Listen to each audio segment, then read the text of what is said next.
बांधे हो जो जवान लड़के सोचते हो कि मैं सही नहीं बोल रहा हूं। आजादी का ये जो 75वां साल लिख रहा है ना अमृत महोत्सव, इसमें बता रहा हूं गांधी का कलेजा नापा नहीं जाता, महसूस किया जाता है कि गांधी का कलेजा कैसे होता है। हाय हाय क्या कहने। आप बताते हैं कि गांधी कौन है? इतिहास की किताब पढ़ी है, ये व्हाट्सएप पे सुबह सुबह जो तुम्हें एजेंडा भेजा जाता है ना, जिसे तुम पोटी करते समय पढ़ते हो, उसी लायक ही है वो, क्योंकि उन्होंने भी व्हाट्सएप पे पोटी करी है जो उन्होंने भेजी है आपको। अच्छी बात है। 1932 में पत्रकार लिखे और इस बात को फेसबुक पे लिखना, मैं फर्जी राष्ट्रवादी नहीं हूं कि आपको कोई झूठ बोल के चला जाऊं। 1932 में गोलमेज सम्मेलन में गए थे बापू, सुनो कुणाल, और इंग्लैंड के महाराज ने उनसे मिलने की मंशा जाहिर की। चर्चिल कहता था अधनंगा फकीर है, हर अहंकारी ऐसा ही कहता है सत्य को। रावण भी कहता था कि फकीर है, ये कौन तपस्वी है, इसके साथ ये औरत क्यों रहनी चाहिए, मेरे पास रहनी चाहिए। चर्चिल भी कहता था अधनंगा फकीर है। तो राजा ने कहा कि बुलाओ मिलने के लिए गांधी को। तो आप कभी राजभवन गए हो मिलने के लिए राज्यपाल जी से, राष्ट्रपति जी से मिलने गए हो, तो वहां एक प्रोटोकॉल मिलता है, राष्ट्रपति जी को छुएंगे नहीं, इतनी दूरी पर बैठेंगे, जब इशारा कर देगा एडीसी तो आपको उठना पड़ेगा, ऐसा मिलता है ना प्रोटोकॉल। वो तो दुनिया का सबसे बड़ा आदमी था, और जिस इंग्लैंड का मैं राजा कह रहा हूं वो आज का इंग्लैंड नहीं, 2/3 दुनिया का मालिक। यूनियन जैक के नीचे पूरी 2/3 दुनिया थी। उसके एडीसी ने लिखकर भेजा कि ग्रे कलर का कोट या ब्लैक कलर का कोट पहनकर आप आए। गांधी पहुंचे, बकिंगम पैलेस के अंदर बग्घी गई, दरवाजा खोला गया तो हिंदुस्तान का 156 इंच का सीना अकेली एक धोती में, क्यों ही अधनंगा। एडीसी ने जाकर कहा अंदर जाके कि साहब वो तो कपड़े पहन के नहीं आया। तो जॉर्ज पंचम बोला कि चर्चिल कहता तो था नंगा है, पर इतना नंगा है। हाँ सच है, आप पढ़िए। गांधी से मिले कि ना मिले, एडीसी ने पूछा सर बुलाऊं का वापस भेज दूं। राजा को मस्खरी सूझी। राजा ने कहा देखे तो सही कौन आदमी है, पूरा देश खड़ा कर दिया आपने पीछे। उसने कहा बुलाओ अंदर। आया, दुनिया के सबसे बड़े आदमी के सामने हिंदुस्तान का सबसे कमजोर आदमी खड़ा है, और जिस हत्यारे को तुम महिमा मंडित करते हो वो नपुंसक था। 28 साल की उम्र में उसने एक बूढ़े अशक्त को गोली मारी। मर्द का बच्चा था तो किसी अंग्रेज में गोली मारता। हाय हाय हाय, मर्द का बच्चा था तो मारता किसी ऐसे आदमी को गोली। राम नाम जपते हुए एक बूढ़े को गोली मारकर आप उसे क्रांतिकारी बता रहे हैं। क्या बात। मैं जो टिप्पणी पढ़ रहा हूं सुनेगा, बैठिए आप विराजिए। मैं बहुत बहुत आपका आभार व्यक्त करता हूं, बहुत धन्यवाद। ये मैं इसे आपका प्रेम समझ के लगा लेता हूं। और राजा ने पूछा मुस्कुराते हुए गांधी से, एक धोती में गांधी खड़ा है, ब्लैक एंड व्हाइट में, सोच के देखना वो दृश्य है। आज ये जरा जरा सी बात पर अमेरिका के सामने घिग्गी बांधने वाले, चीन के सामने घुटने टेक देने वाले, जरा जरा सी घुड़की पे बिल में अंदर घुस जाने वाले नेतृत्वों से पूछना चाहता हूं, चाहे इनकी सरकार का हो चाहे उनकी सरकार का हो। 1932 में गांधी खड़ा है इंग्लैंड में राजा के महल में अकेला। राजा ने पूछा well Mr Gandhi where are your clothes, तुम्हारे कपड़े कहां गए?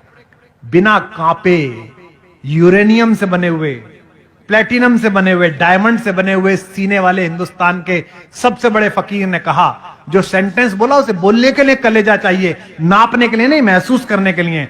उसने कहा, हिंदी में सुनाता हूं जो अंग्रेजी में कहा, नॉट इवन माइन, तुम्हारे कपड़े कहां गए? उसने कहा मेरे छोड़ो महाराज, मेरे पूरे देश के कपड़े तो चुरा कर आपने पहन लिए। इसके लिए कलेजा चाहिए। आपका चाचा अच्छा हो सकता है, आपके बाप अच्छे हो सकते हैं, पर इससे मेरा बाबा बुरा कैसे हो गया यार? आप अजीब आदमी है भाई। क्या कहने। मेरी बेटी मुझसे पूछ रही थी कल, ओके अच्छा tell me who is the best prime minister till date. उसे लगा कि प्रधानमंत्री जी मेरे मित्र हैं तो मैं प्रधानमंत्री जी बोलूंगा।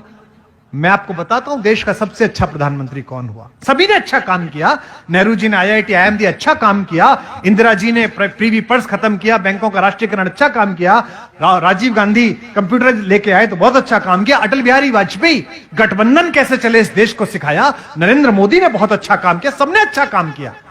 लेकिन दोस्तों इस देश का सबसे ताकतवर प्रधानमंत्री था 5 फुट 4 इंच का।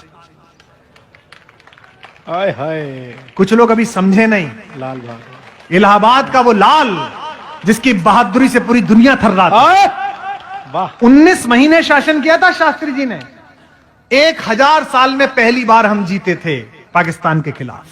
पहली बार हमने लड़ाई लड़ी और हम जीते। और सेनाध्यक्ष ने आकर कहा कि साहब वो कश्मीर में बहुत टर्बुलेंस हो रही है। बोले कैसे?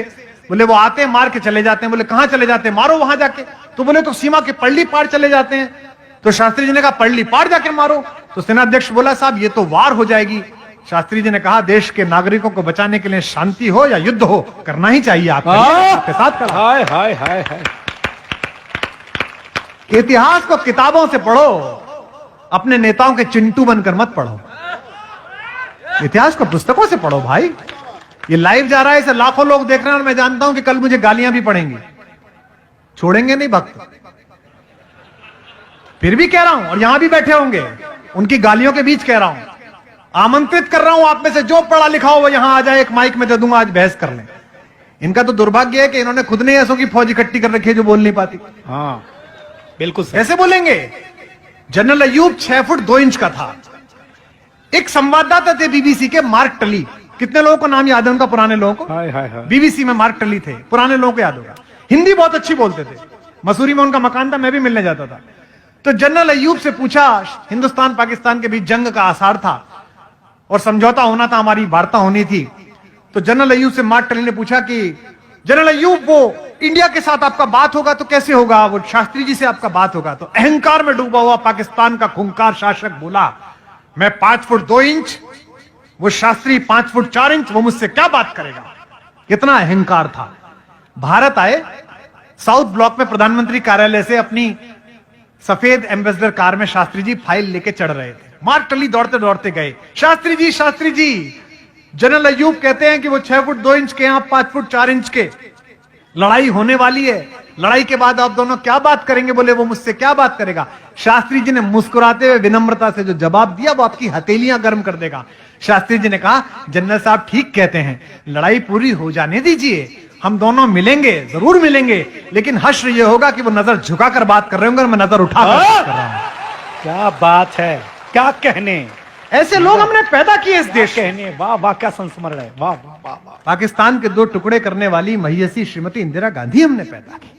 आप उससे भी महान काम करें। ईश्वर करे कि पाक अधिकृत कश्मीर आप भारत को दिला दें। हम आपके सम्मान में भी कविताएं लिखेंगे। हम आज से 20 वर्ष बाद आपके संबंध में भी ऐसा करेंगे।